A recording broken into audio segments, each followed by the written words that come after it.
Hey there, this is Professor Tom Welch. Let me just take a minute to show you how to do these Padlet introductions, or whatever Padlet you might want to use. So if you just notice, you go to your Padlet introduction assignment here, and if you just go right, if you scroll down a little bit, you'll come to the bottom of the screen and you'll see a red button. You just click that red button and a brand new Padlet appears here.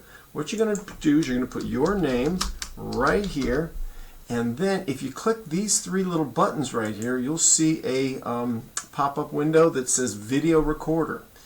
Now you got to, of course, be on a computer that has a webcam or your phone which has a webcam. You can do it on either one, actually. You click Video Recorder and it will start that recording.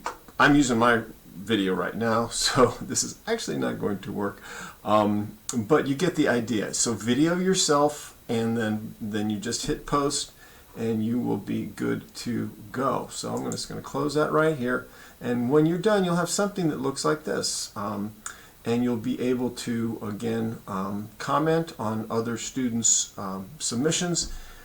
And if you have any questions, let me know. If you want to go ahead and do the full screen, you just click that right there and you get a little more area to work with, and you can see again how you can do that. So there you have it, and I hope that's helpful. Thanks.